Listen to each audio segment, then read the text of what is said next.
Hey there, Saber World. This is Goodman again.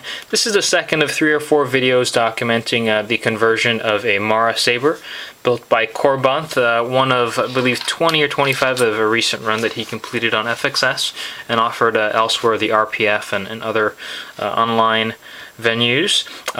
First video, as we already discussed, talks about sort of the outside of the Saber. We know that it's narrow, it's a little more sleek, but the main thing for my purposes, being conversion, it's a perfect candidate because it fits an ultrasound board and twin 14500, which are AA size cells, just perfectly. So this second video will talk about some of the modifications I've done to the Saber so far. Hopefully someone can find this helpful. Maybe you're planning your own conversion. The first step with any conversion that I do is preparing the emitter side for a 1-inch blade. The stock emitter is really just a narrow tube, and so wasn't of much use. So what I did was the hollow tube, as seen in the first video, runs the entire length of the Saber. I went ahead and just chopped it in half.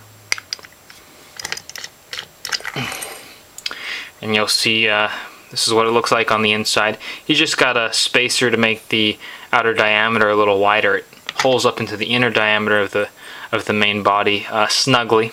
So we chopped that. I'm not going to be really using this. Ditch that.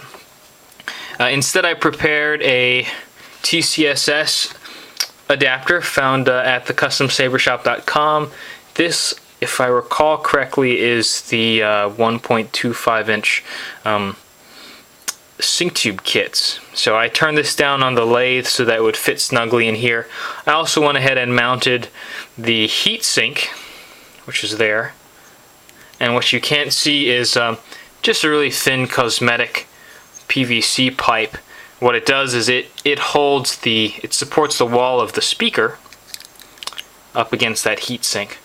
So it's a nice snug module like this, and it'll be inserted into the Saber like so. Now, to prevent any rattles, I went ahead and ginned up this side of the Saber. This is the other side of that main core. That's included in every Saber. Chopped that off, threw away this part. And with this part, I took the mill and milled out these channels. And what that allows me to do is I can then fit in my 14500 sized pack. Snug fit there. So it sits like this. Go ahead and put these. So that's going to sit just like that.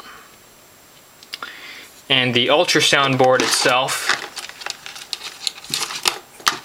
you get one here, will also fit snugly in this gap right like here. So that's where that's going to be going. And it will, let's see if we can get situated here. So the board's going to sit back here. The batteries will be up front. I then reused one of the spacers that are found on that original piece. See that spacer right there? It was already pre-cut to the exact inner diameter of the main body. So I decided to reuse it, and I chopped it a little bit, shorted up. That'll be held in place by a set screw. And so that I can then assemble the Saber like this. And essentially I have an electronics, a one-piece, not a one-piece, but a pressure fit electronics module for the Saber, with the blade holder up front, the heat sink in the middle, the speaker faced here, facing backwards, and the battery pack, the board placed lower in the hilt for best gesture recognition.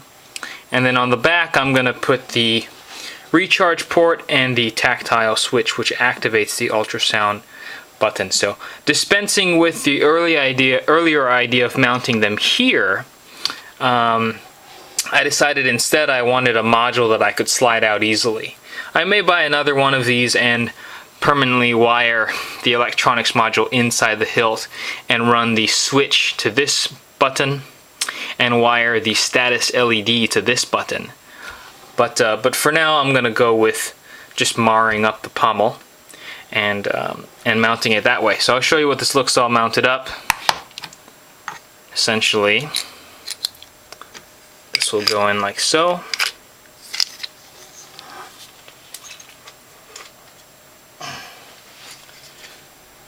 It's going like that.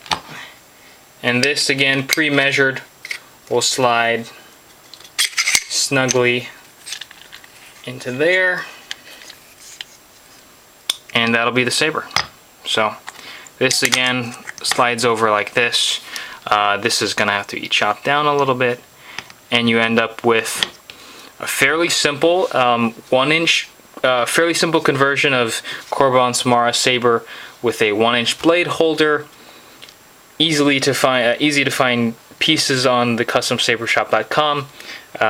Readily available 14500 lithium-ion cells and the popular ultrasound board. So the nice thing about this saber is because I get 7.2 volts out of this pack, I'm able to run a special LED configuration which I've prepared for the saber. That'll be covered in the third video, so stay tuned for that.